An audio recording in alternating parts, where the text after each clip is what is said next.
So let's just dive in, shall we?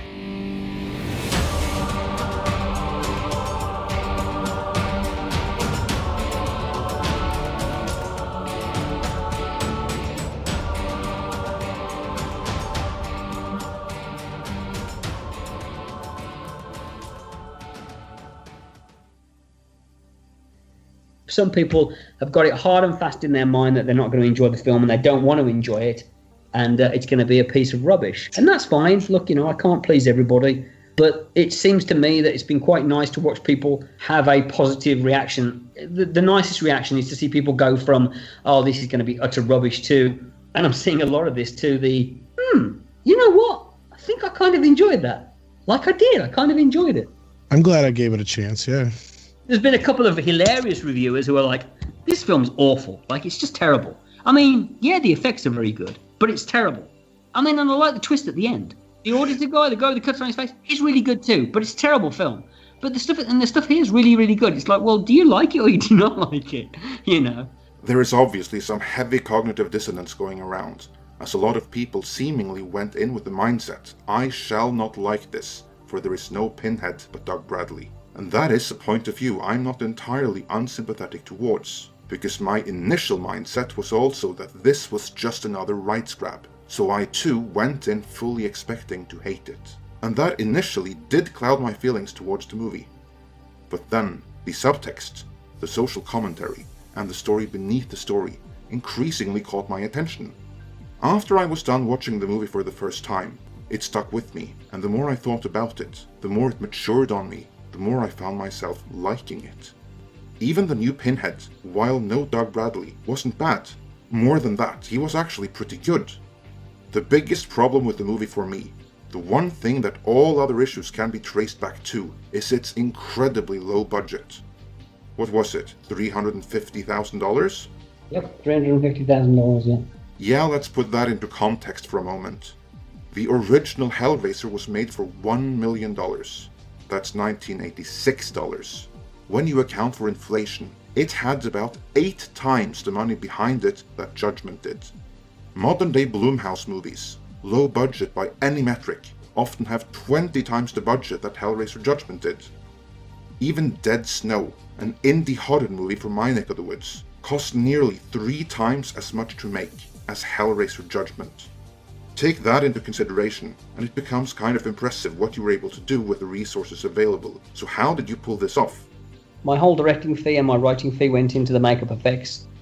I always think that with films, low budget films especially, it's the minutiae sometimes that gives away the budget, like props and things like that. So we took over and I was on eBay for months. I was buying things like the typewriter. We built the typewriter and all the mechanics which worked on it.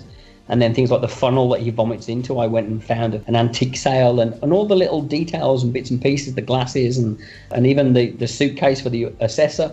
I was gathering stuff up, the vial, for the children's tears, because I knew those little bits of detail would hopefully influence the look and feel of it. And I was desperately trying to make it look as good as I possibly could, because it is such a limited amount of money. It really, really isn't. Film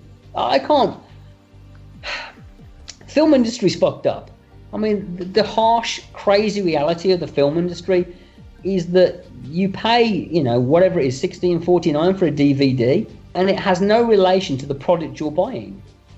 Hellraiser Judgment is made for $350,000, and you pay $16.49 for the DVD. You can also spend $16.49 for the DVD of Avengers, made for $140 million or $160 million. You tell me any other model in the world where this works. You don't go into a restaurant and say, right, would you like a cheese sandwich or would you like filet mignon? They're both the same price. You know what I mean? You don't go into a suit store and say, well, I like a pair of pants. Well, you can have these, Wrangler jeans or a pair of Versace. It's the same price. It's crazy that we charge the same amount of money, but people have high expectations, and it's hard because people pay their money and they put a movie on and they go, oh, well, clearly this is low budget. When you write it, you have to try and say, well, God, I'm not going to write a car chase because we can't do it. And regarding nudity, the reason I would do nudity sometimes, like with the jury and with the cleaners, is because sometimes I'd rather look at a naked body than a cheap costume. There is an inherent production value in a naked body that looks better than a cheap, shitty costume that hasn't been aged very well or doesn't suit the image. Originally the cleaners, they were supposed to be women in their 80s. I wanted the women like basically from room 237 in The Shining, and it was a much more indulgent scene. They were licking everywhere and spitting a lot more, and it was really, really supposed to be grotesque, utterly grotesque. I mean, it's grotesque as it is now. But I mean, it was supposed to be a lot more intense. And there was a little bit, maybe you spotted this, Andre, there's a little bit of Macbeth in there. Oh yeah, the three witches. That's a perfect segue. Let's move into the aspects of the movie that actually can be written and made on a budget. The mythological and religious overtones. Tell us a bit about that. I love when I watched The Omen as a child, that I could go away from watching The Omen and find a passage in the Bible and go, my God, this really exists. There's this real, he who hath understanding, let him recognize the number of the beast. I was like, wow, this really exists. And I wanted the same with this, that if you go and look up the angel Jaffiel, you'll see that the angel Jaffiel is the angel that banished them from the Garden of Eden. It was like, oh, this is real, and there really is an Ecclesiastes. Right? And I like that. I think it's fun, It's like, oh, you didn't just randomly make up a stupid name. It's like it really exists. And that was the big what if of the story was, like I say, I'm not agnostic, I'm an atheist. I'm a devout atheist. But if you're going to believe in Hellraiser, in that world of there is a hell, there has to be a heaven. The idea came to me from a friend of mine who manufactures products. And he started manufacturing his own knockoffs of his own products, People like Gucci, who make high-quality items, rather than let people make counterfeits and sell them, they make their own counterfeits now. And I was like, well, if you were God and you created heaven, then why would you let someone else create the counterfeit kingdom? Why wouldn't you create it yourself? And why wouldn't you use it to your own advantage? And that interested me as a concept. It's like, and no one seems to really pick up on it. Or like, where's the stuff and da-da-da-da-da.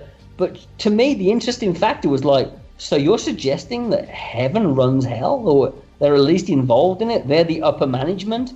I mean, really, if you wanted to do a fun thing, this movie is like The Office in hell. You know what I mean? It's like I caught that. Yes. Yeah, it's totally supposed to be that. And I wanted it like this Terry Gilliam-esque, like in the high budget world, you would discover that there are these houses all over the world, and that there are hundreds of auditors.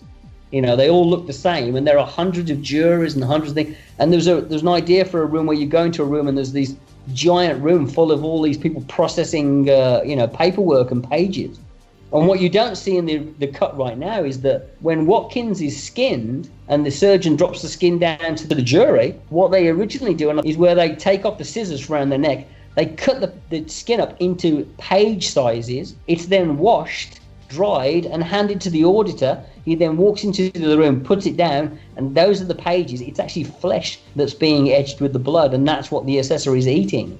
That was the idea of the process. And then in the original draft, what was supposed to happen is the butcher takes the body into the next room, and then these half-bodied girls, kind of like Torso from Inferno, when they come out of these holes in the wall, and they climb up and they start to cut the body down. The butcher cuts all the flesh off, and then they start breaking down the bones and taking the bones to a character called the Bone Collector, who was ideally going to be a 5-year-old girl sitting in this room basically tagging bones. So there was a mythos for this whole kind of Inferno, Dante's Inferno, kind of just bizarre world that's going on all over the world. And then Pinhead and the Order of the Gash are literally the dogs that you send out to go bring people back, or when you need them to go hunt people down. They're the sharp end of the spear. But there's all this mundane Terry Gilliam-esque kind of Sam Lowry processing. The one thing I didn't realize that years later happened was I wrote the character of the auditor, we filmed it, we shot it, and then I came back and I was watching TV, and one of my favorite films came on, which was Schindler's List. And I'm looking at Itzhak Stern, and I'm going, oh my God, the auditor is Itzhak Stern. Ben Kingsley's character. I'm like, he's wearing the same clothes. He's sitting over a typewriter. He's got round glasses on. I'm like, it's Itzhak Stern from Schindler's List. Is that a coincidence or subconscious? I think it's subconscious. Oh no, I didn't literally say, oh, he should be like this. I think it's just, I just like that look. Again, I like this kind of, I think he's a combination of Sam Lowry from Brazil and Itzhak Stern from Schindler's List. The Dickens references and stuff like that, there was a lot more of that in the original, and we shot it, we filmed it. Damien's character, Sean, he's supposed to be a reader. He reads all the time, and he's constantly talking about books, and my favorite line, my personal favorite thing is the kind of foil between Damien and the auditor. When Damien, when the auditor says, and you will purge from yourself the guilt of what you have done, for you'll know what is right in the eyes of the Lord. After Damien's, only God can judge me, God judges the righteous man. And I say that line, and then he says, Deuteronomy 3:17, and I say Ecclesiastes. He's like, it's like they're battling. That's their sword fight, sitting across from a table. I was trying to make it interesting to people with a brain, people that were educated to go, oh, this is kind of cool. It's well researched. It's not just thrown together, in 5 minutes. It has some resonance, hopefully. But a lot of people don't get that. They don't see it. They just think, what the fuck's that about? You know what I mean? We watched it a lot to see if people recognise that Sean's the killer. And people always love to say, oh, well, I spotted it in 10 minutes. It's like, and people are, I'm not being rude, but people are liars. Because I've sat with people and watched the film and stopped it and gone, who's the killer? And they're like, and most people think it's David. I thought it was the brother. Yeah, they think it's David. They do. I'll admit that. We meant it to happen. So I'm sorry, but it's like everybody told me that they knew that the guy was the ghost, was dead in Sixth Sense. It's like, give me a break. Because we went out of our way to basically steer you off the way that you'd think it was him. But if you look at it again, when you've watched it again, there are hints, but they're subtle, weird hints. Like when she says, it's very dark in here, he says, I get migraines. It's like, oh, he gets migraines. Like serial killers get migraines, you know what I mean? Like the voice of God on them, you know what I mean? And if you watch A Testimony to Damien Carney, is the scene when they go and see the medical examiner, and it's revealed that the phone has got the location. I implore you to go back and watch that scene and watch his face as that is going on. Because in that moment, he realizes that the phone is about to lead them to the location, and he doesn't want to go there. He didn't want this to happen. And it's great. He does the most subtle expressions of like, without saying, oh shit, of like, you've got the address on here? You know what I mean? And she's all like, serious killer caught by cell phone? Seriously? And you can actually see in his eyes of like, fuck, this is going to fucking go bad. Like, how am I going to get out of this? It's just, there's some nice stuff. Damien Carney, we had a great time when we did the scene where I audited him. About a week before, I got Mike Leahy, the producer, to call his wife. And I said, just ask her, has she got any very personal stories from Damien's childhood? Does she know anything about his childhood? Did he go through any trauma as a child? And it turned out Damien had gone to a very strict kind of private school, and he'd stolen something, and he'd been beaten for it. And, it kind of left an impression on him. So they gave me all this information. I had it all written down, and Damien had no idea. So when we came to do the audit, where I'm sitting across from him and I'm going, March 31st, 2004, telling all this stuff, and I say, you were a man, permitted to feel, but what did you feel? What I actually said in the takes then was it was great, because he heard all the scripted dialogue, and I'm like, tell me about this, tell me about that. And then I'm like, and when you were 11 years old, you stole the book, and then you were taken to the headmaster's office, and Father O'Brien beat you for a day. And what did you think about that? And you could see it in Damien's eyes. He was like, his eyes widened, and he started to tear up. And it was great. It was really, really great. And when we called cut, he was like, what the fuck? What the fuck just happened? He's like, serious? Have you been talking to my father or something? And he said, that freaked me out. He said, because I was in the scene, I'm doing the scene with you. He said, and suddenly you start talking about my childhood. He said, it weirded me the fuck out. And it was great. It was wonderful stuff. It was a really nice moment. And this is where I'm going to get a little bit sad, really, because for years I've been working with Doug on these films. And the amount of times that Doug would come off set in makeup, and I'd go, hey, be like, that's a wrap on Doug, and I grabbed my makeup bag and Doug's cigarettes and his sides or his coffee. And we'd start to walk back to the trailer, to get his makeup off, and Doug would say, what do you think? And I'd say, yeah, it was okay, And I said, God, wouldn't it be great to just do a scene where you come out and you're like, that was a fucking good scene. Like, when I did Sleepy Hollow with Christopher Walken, I got quite friendly with Christopher.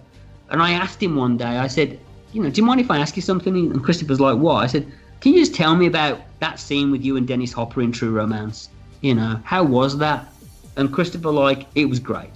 He said it was fantastic. We were rocking that day, And he said every line of dialogue in that scene is what is scripted. You know, he said there's no ad-libbing. It's everything, every line, every pause, everything. He said, no, I knew my dialogue and Dennis knew his dialogue, and it was great. It was brilliantly directed. The vibe was there. It was fantastic. He said there's only one ad-lib in that whole thing. He said, and that's when Dennis says, you're half eggplant. And he said, no, I said, well, you're a cantaloupe. That was the only ad-libbed line. He said, but it was great. He said, and I'll never forget, we came off set. He said, and Dennis Hopper looked at me and said, we did some good work today. We did some good work, you know? And I remember saying to Doug and telling him this and saying, I just want you to come off set on a Hellraiser movie and look at me and say, oh, that was a good scene, you know? Like, that was really fucking going, you know? And when I wrote this movie and wanted Doug to be in it, I wanted to do that. I wanted to have a scene with Doug as me as the auditor and Doug as Pinhead, where me and my friend could do this scene and I could let him do a scene and we could look at each other and go, that was cool, right? Well, that was great. Like, you were doing it and I was doing it, and like we had this little moment, and wasn't that a great scene? Do you like that, Doug? Because I think the stuff at the end with Pinhead and Jafeel, I love that dialogue. I love what, you know, and I love when he turns around and she's like, you will suffer, and he turns around and says, suffer me. You know, how dare you use those words? Suffering is my dominion. I think that's fun Pinhead dialogue, and that's fun to write. And it's fun to watch an actor do. And then to watch him do a mock crucifixion on her, you know, and then say, are you the way? That's the stuff that gets me excited and that I really like, you know. Yeah, the auditor's watching and being like, really? You're going to do that? Really? You're going to chain her up? I don't think that's a good idea. You know, she's not someone you want to fuck around with. But to me, that was what was exciting. And I wanted that to be done. And I don't care if Paul Taylor hears this and is upset. Paul knows how I feel. I mean, I can't sit there and tell Paul, oh, you're way better and you're my favourite son. You're not. Doug was my favourite, you know, and I wanted Doug to be. I wanted to write for Doug. I wanted to direct Doug. I wanted Doug to be on set changing the dialogue like he has done in most of the films that we've worked together on. He always rewrote his dialogue. He was responsible for some great lines in the films previously. And I absolutely hated seeing Doug Bradley and knowing that the last line that he would ever fucking deliver on camera would be, how's that for a wake-up call to Lance Henriksen? That's the last line that we ever heard Pinhead say. How's that for a wake-up call? It's ridiculous. I'm like, that's the last line that we ever heard from this eloquent, beautiful character played by this brilliant actor, is the last line he ever got to deliver. Not angels to some, demons to others, not you're suffering with legendary even in hell. How's that for a wake-up call? Yeah, that is a dreadful end. It's fucking tragic, you know? So at the very, very least, Paul's final line is, I have nothing to fear.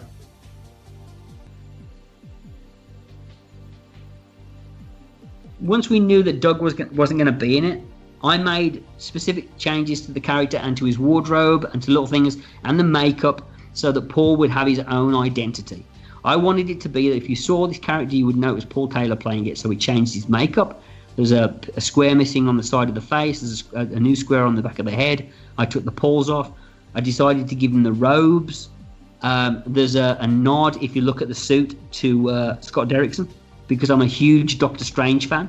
And if you look on the upper left-hand side of his costume, you'll see the Eye of Agamotto in Pinhead's costume. And rather than doing the paws from the side, I did a Leviathan diamond in his chest, which I know some people hate. But I wanted it to be a situation that if they did a toy or we did a still, that Paul could say, oh, that's my Pinhead. You can see, it's not, is that Doug? You know, is that so-and-so? It's like, oh no, that's the Paul T. Taylor version. Because I felt like if Paul's gonna play it, then he should have his own character, and he shouldn't come in and do a Doug Bradley impersonation. He should have his own character, and we based it in part to again Schindler's List a little bit. He's a little bit like Gert, Ralph Fiennes' character in Schindler's List, who's this kind of nasty, bored, carrying out his duties, but clearly not really, dulled by the whole thing, and a bit arrogant about it.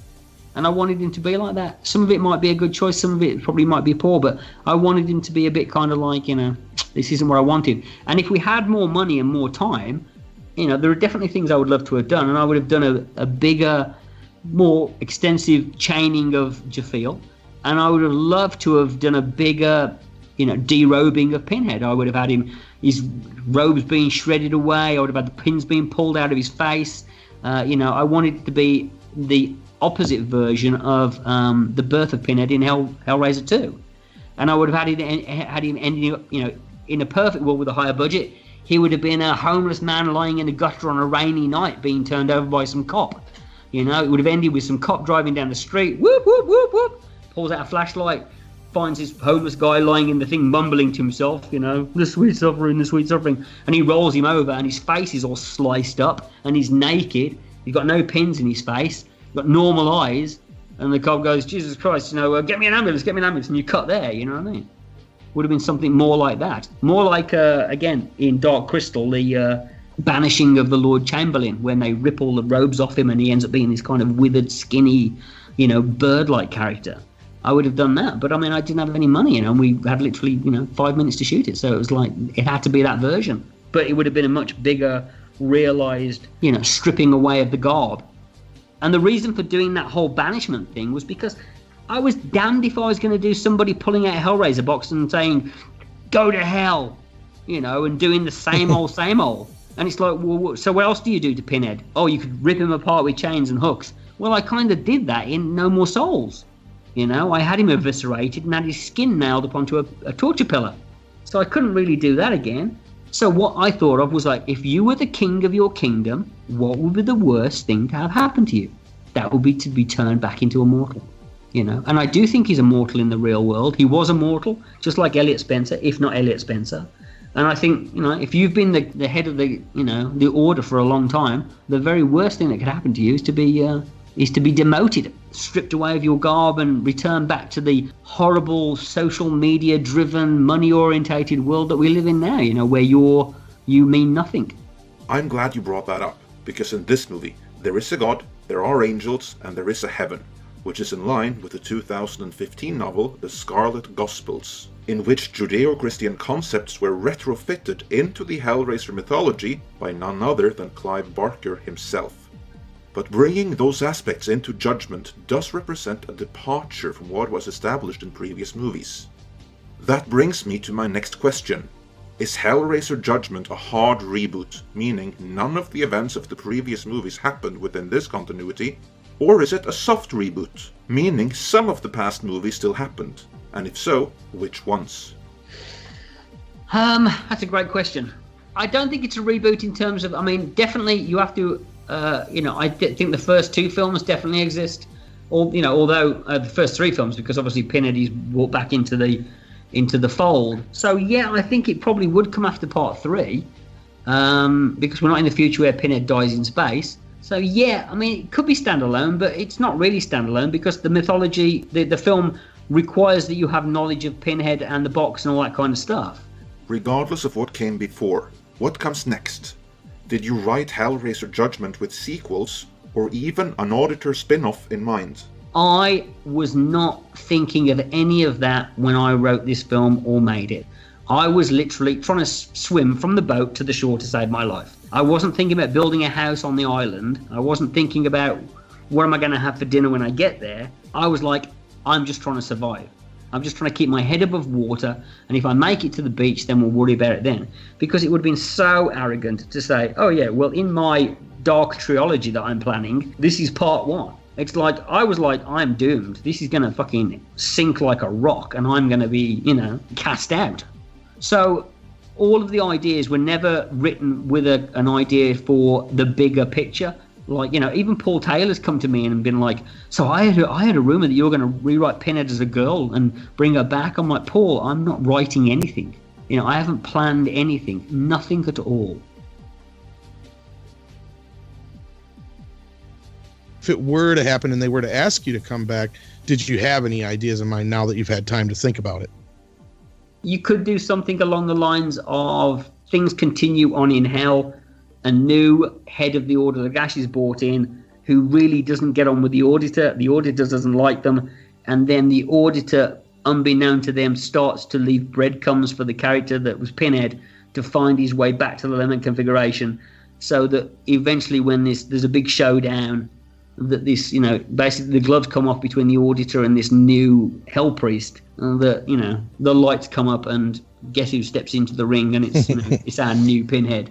And he's back, right. You know what I mean? I think everyone in the cinema would be like, yay, here he comes. And I would have him go to town, I wouldn't have it be the lackluster fight that I got so excited in Hellbound when, Dr. Channard said, ooh, a fight. And I was like, seriously, we're going to have Channard battling the Cenobites? This is going to be a kick-ass. And then within 2 seconds, they were all dead, with Doug giving a wistful look towards Kirsty. I was like, well, that was a bit of a lackluster event. I would like to have it be a much more, involved thing. But I think it would be nice to have to play it like the Auditor undermined Pinhead in this film, or was basically self-preserving, and then have the Auditor help the Pinhead character back to hell, find his way back, rebuild him, rebind him, help him, find his, regain his crown, and then come back in and show why he is the hell priest, you know what I mean? And have him, basically be like, you are the pretender to my throne, take down the pretender to the throne kind of thing. I think that would be a lot of fun and could be fun to write. Hellraiser Showdown. But again, see, like that stuff's fun and sounds interesting, but it's not enough to make a film. You need a subplot. You need another story, and that's why you have the cop story in this. That's why you have Frank and Julie in the first film. It's like you can't make a film really of just the Cenobite stuff. If I did a film of the whole thing of being in that house, it would just be your eyes would become bored by it. You've got to go back to the real world and then come back to this stuff, I think. To make it fresh every time you come back. Otherwise, you just, it's like Silent. You're in Silent Hill world all the time or something, or you're in the dark world of hell. It needs a good, strong other story to make it, work. Speaking of other story, the reason Dimension greenlit Hellraiser Judgment in the first place was as a means to extend the Hellraiser movie rights. Presumably so they can get the Hellraiser remake they've been working on for more than a decade off the ground. They've had some amazing filmmakers involved with that, even Clive Barker himself at one point. But to date, nothing has come of it. What do you think is causing the hold-up? The biggest problem is that, again, the guys holding the pink slip have a lot of problems with the sexual, sadomasochistic stuff. And you would say, well, why did you buy Hellraiser if you have a problem with these elements? Because I think they're like, how do you sell this to a mass market? Although looking at how well 50 Shades of Grey has done over the years, you'd be like, well, this is clearly the perfect time for it. But we tend to sit here and talk about Hellraiser and think that it's a very, very big, well-loved, well-paid-for, franchise. And it's not. It's nowhere near the Nightmare on Elm Streets, the Jasons, the Halloweens. It's not.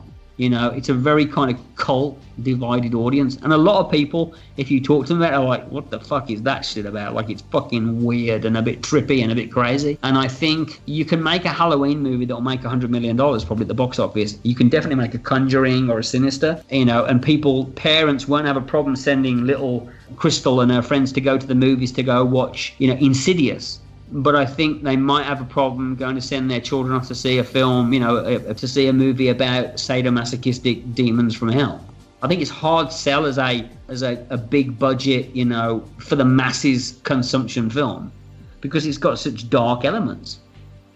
Every time there's been a rewrite, and I've spoken to multiple writers, and I was involved in a couple of reboots, they would go, hey, we want you to write a Hellraiser movie. And you go, okay, and they go, yeah, no sex, no Cenobites, no sadomasochistic, no weird sexual stuff. Stay away from all that. And you're like, okie dokie, how do I do that? It's like saying, we want you to write a Texas Chainsaw movie, no chainsaws. Right. And like you say, you would say, well, then why would you own the rights if you don't want to do that stuff? And they would say, because these movies make fucking money for us, you idiots. And we paid for them. We own them. They're our rights. We're not going to give them up. They want to just turn Pinhead into Freddy, basically, is what they want to do. I think they would hope that Pinhead was Freddy, but you clearly, he's not going to be, And I mean, that's why I think when Scream came out, they were like, oh, yay, look, Ghostface. This can make money for us. Again, if it was me, if I was in charge of the coffers and stuff, I'd be like, look, let's just embrace this for what it is, So let's allocate a certain amount of budget for it.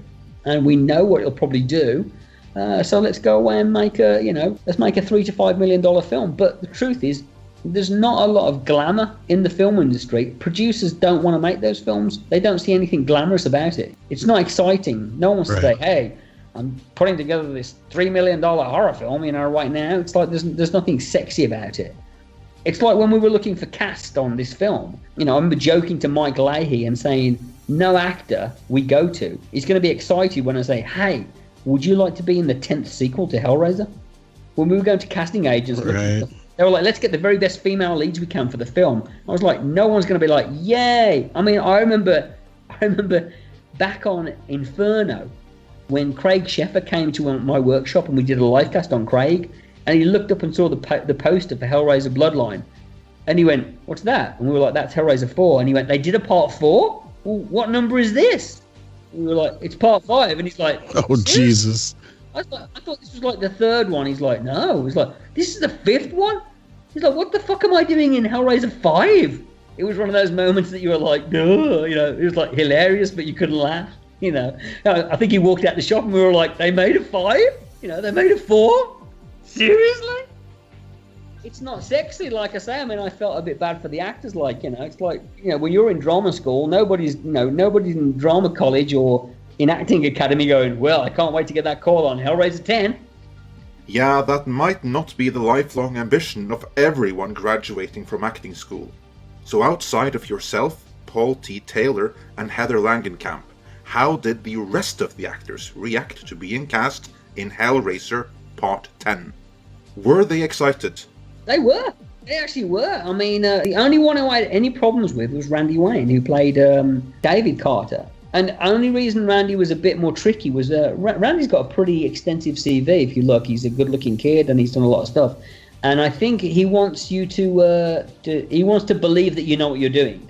I think he's probably worked with directors who are like, I don't know what we're doing, and I'm not like that at all. I'm very kind of like, we're moving on to this, we're doing this, da-da-da-da-da-da. And a couple of times he'd be like, what are you setting up for now? And I'd be like, oh, we're doing the over, and then I'm going to do the mid shots. And he'd be like, oh, okay. I just think he wanted to be sure that, are you in control? Do you know what you're doing? And once he knew that I was not screwing around, he was very cool. Damon was fantastic. He was my absolute rock. The guy, when he's not acting, he owns a restaurant and works in it. He's just a lovely, salt-of-the-earth guy who's a great actor. And when I went and saw Logan, I was so happy to see him in Logan. Alexandra was great. She's feisty. A lot of people don't know this, but in the scene when she gets pistol whipped, she actually got smashed in the face. Really? Oh, yeah. We cut her eye open and everything. She was absolutely fucked up. And that's why she's wearing sunglasses in the scene with the brother, because her eye, we couldn't show it. And then in the scenes in the office, we had to digitally remove the bruise and cut under her eye. She was absolutely screwed up. And when we did it that night, before rushing to hospital, she still completed the scene, including when she's got blood all over her face and everything else.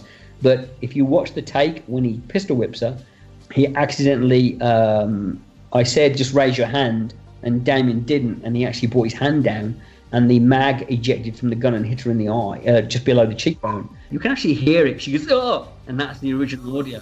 And he was utterly distraught. He was hysterical. He couldn't believe he'd done this. And poor guy was in bits. And she stayed, and she was like, I'm fine. And we were all looking at her eyes swelling up, thinking, this is a nightmare.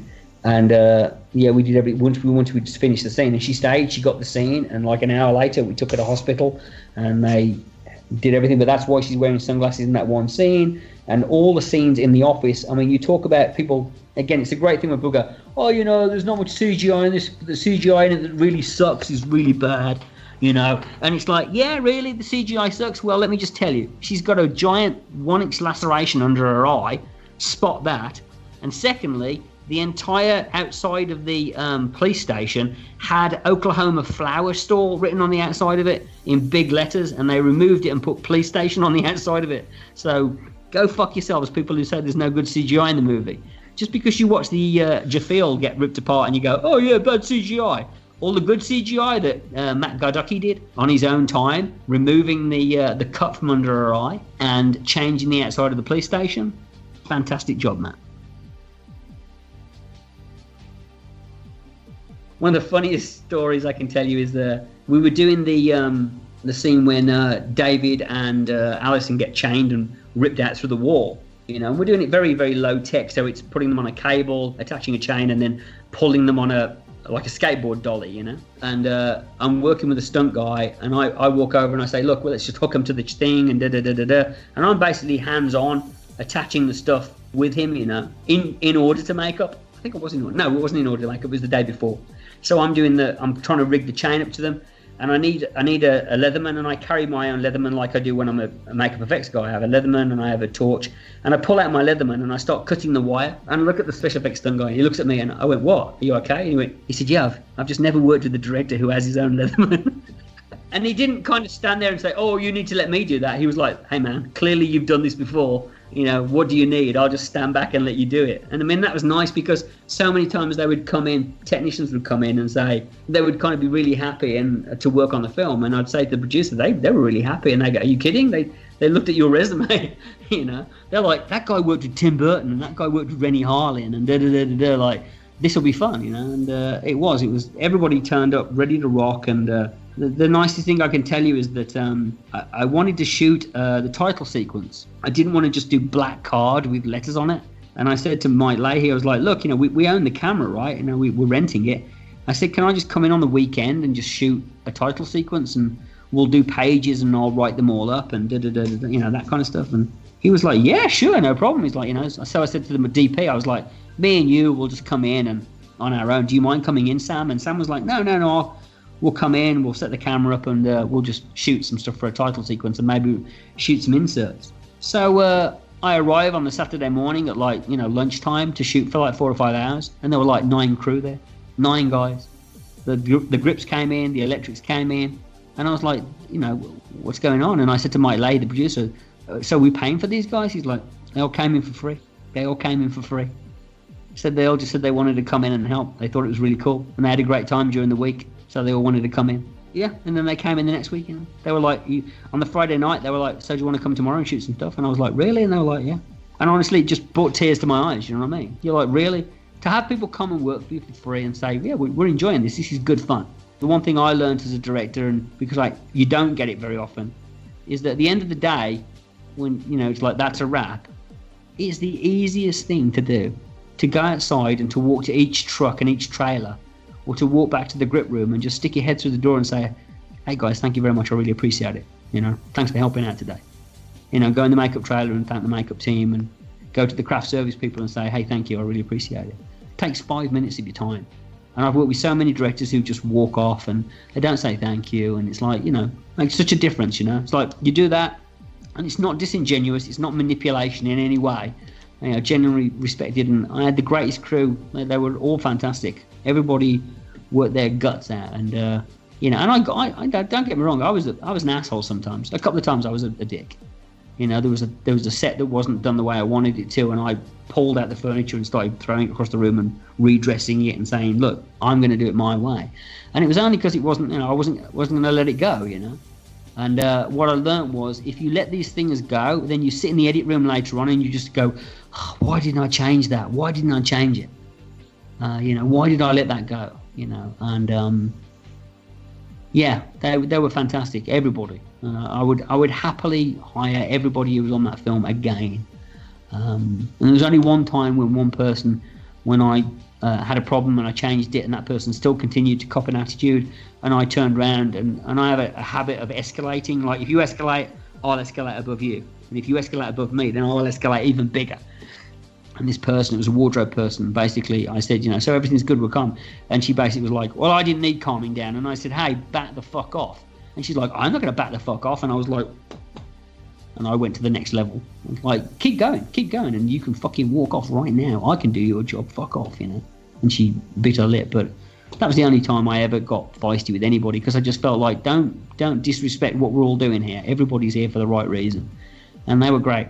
And what was really interesting is that Mike Leahy, who produced the film, is very religious, and has very strong beliefs about his faith, and stuck with me through the film, even though I know that some of it ground him a little bit, you know what I mean? Had, you know, hit him in a place that he wasn't comfortable. And I really admire that. Luckily, he was able to separate them. He was, but it's not easy, you know, and I appreciate that. And I was always like, "Look, it's only a work of fiction." And he's like, "Yeah, but I don't have to like it." And I said, "No," but he never never backed off on it, and he said, look, if it's your vision and that's what you want to do, then whatever I can do to make it happen. And you've got to appreciate that. You have to appreciate that, because like I say, he put it to one side and never made an issue of it, and I know that it was an issue for him, but he was there for me 100%. More than that. You know, he was doing things like, we needed a car for the opening sequence with the Lanning. You know, we needed a nice car for the Uber Black joke, and he went across the local BMW dealer and just said, look, we're making a film, and we need a really nice car, and, you know, we'll give you a credit at the end of the film, but we've got no money. And they were like, we'll lend you a car, you know, and they lent us a really nice car for the night. And it was things like that, you know, he went out of his way and, you know, went cap in hand and prostrated himself for me. And you can't, you know, like I say, he got a great deal at a fantastic hotel. We were staying at a beautiful hotel, so while we were working on this little low-budget film, we had a great hotel to stay in because he did a group deal, and it was wonderful. It was a great experience, and I didn't come off set feeling I'm exhausted. That was the entire. I could have carried on shooting for weeks and weeks and weeks, and that's because of the support I had from everybody on the crew, from the actors to, like I say, to Grips, Electric, everybody. The only smart decision I made, if I want to pat myself on the back a little bit here, was when I arrived in Oklahoma, we had basically a stage which was a disused flower processing place, and that's where we were going to shoot the interiors of the house. And on the first day they were like, right, let's take you on a location scout. We're going to take you to where the house is, the bar, the church, the playground. We're going to take you over here to this, to this, to this. And every location was, you know, 5, 6, 7 miles away from our studio. And what I did was, on the first weekend when I arrived, I went down to the studio, and then I just walked around the surrounding streets and behind the building, and basically picked out my locations that were all around the streets surrounding the building. So the only place we went out to drove out to, was the house, the creepy house that we found, which was great. But I moved all the locations back that they'd found to right outside the building, and by clever shooting and shooting across the street and hiding things.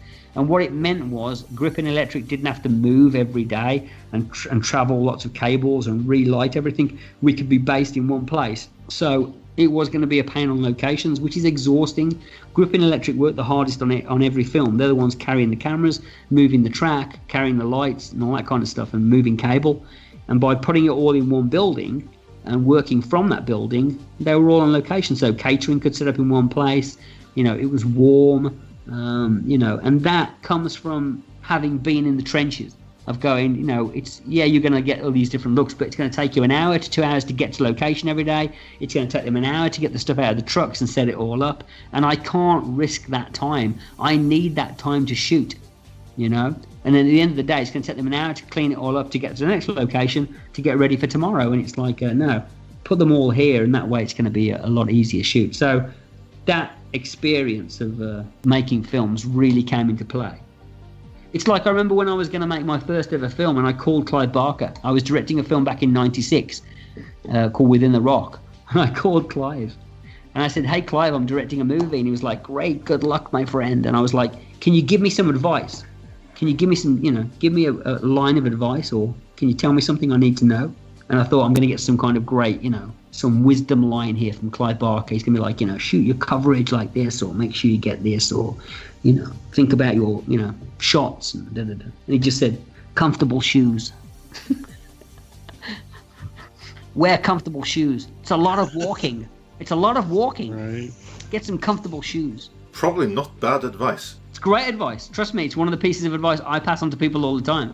I don't get caught up in the minutiae and all the shit. I'm like, comfy shoes. I mean, and you know, I have a certain list of things now that as a director, I do. I make sure they make me. The one thing I always ask for is like, can you get a juicer? And twice a day, I need someone to bring me a juice. You know, like a carrot and apple and some vitamins in it. You know, and I have that twice a day, and that's about all I ask for. It's not like I need some girl to come rub me down at night, you know, or anything. You know, it's like all I need is a juicer twice a day. So those are the things that you need to do. You have to be very aware of your energy levels, and don't get distracted. You know. Stay on set. That's what I always do. I stay on set. I don't, If I say, how long is it going to take to light? And they say it's 20 minutes. I don't go, oh, okay. Oh, there's a very cute wardrobe girl over there. I think I'll go over there and chat with her and talk about life and, blah, blah, blah, or wander outside. It's like, no, stay on set. Because if you do leave the set and you don't stay on them, 20 minutes becomes 25 minutes, becomes 35 minutes. And if you multiply that by 25, 30 setups a day, you're doomed. So you stay on set and you watch everything that's going on and you redress and you help out, and then you go, right, let's bring them all in. Got to stay in the zone, which is very hard to stay focused for 13 hours a day. I really hope that I could do it, on a bigger, longer production, because I watch directors all the time and I watch them lose focus or get distracted or wander off. And as soon as you do that, as soon as one person walks away, everyone starts to lose energy, and before you know it, you're wasting a day. And trust me, you sit back in an edit room later on and go, what happened that day? What were we doing? What the fuck? Oh, that's the day when that didn't work and I got bored and yeah. It comes back to bite you in the ass, but you have to stay on that. It's very, very hard to stay totally focused every minute of the day. Don't get into chats, don't get into conversations, stay thinking about the film and, think about the next day, plan everything. Plan. The better you plan, the better it'll go. And then if you're doing takes with actors, give them a take themselves. Let the actors have a take. I never understand the directors who just shoot the same thing over and over and over and over again. It's like, you do 5 takes with an actor and then you just don't change anything or you don't suggest anything. After a while, they're like, well, what do you fucking want? Just keep rolling camera and I'm doing the same thing. It's like, I don't see the point. So it's like, if they do 2 takes and you don't like it, go over and tell them what you don't like or what you're thinking. And then once you get it the way you like it, say that was great. Do you want to try one yourself? Something else? Anything? You want to try, something your way? And sometimes you get some brilliant stuff from actors, but also it establishes that you respect them doing what they're doing and their craft, and it gives them a chance to stretch. And sometimes they stretch too far, but sometimes they do brilliant things that you go, that was great. I wouldn't have expected that. And so many good actors are so grateful when you did that. Like, thank you for that. Thank you for letting me do my own thing. It's like, no, hey, it's what you were here for, right? You're I hired you to act, and do your own thing. It's like, I know a lot of our listeners are going to really enjoy this interview, and I want to thank you so much for your time and the amount of time that you gave us today. And I'm sure Andre would like to thank you as well. Absolutely. It's been a pleasure to have you. So thank you for coming and joining us.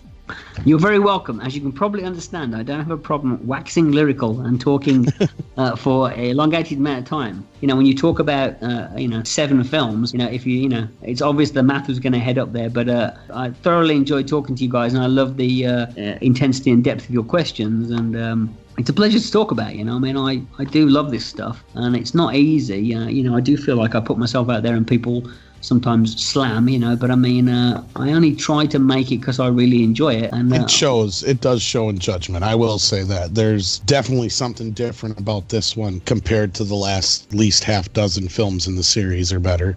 Well, again, all you can ever hope is that people would, at the very least of it, look at it and say, well, I wonder what would happen if he'd have had a couple of $1 million and a bit more time, and that's all you can ever hope for. And hopefully maybe the studio will think that, but I'd love to do a Hellraiser. I'd love to do a version of the Telltale Heart is what I'd really like to do next if I can. I've got this take on that, which I'd love to do. But who knows? Maybe I'll never direct again. Maybe I'll be banished from the directing circles. But I really appreciate you guys inviting me to do this round table. And it's been an absolute pleasure. And it's been fun to connect that, I'm in Bucharest, Romania, you're in Norway, and you're in America. And it's like, wow, look at this. It's crazy, right? We're connected across the globe by Clive Barker. It's all his fault. Yeah, it's good to have someone to blame. And we look forward to chatting with you about your future endeavors.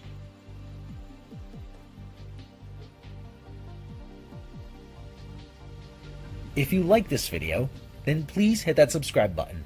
Due to recent changes made by YouTube, we also encourage all of our subscribers, both new and old, to please hit that bell icon next to the subscribe button as well, so you will be notified when new videos are uploaded. Be sure to check back for news and analysis of the happenings and corporate politics behind the scenes of your favorite genre movies, as well as explorations of your favorite characters and their backgrounds and context here at Midnight's Edge.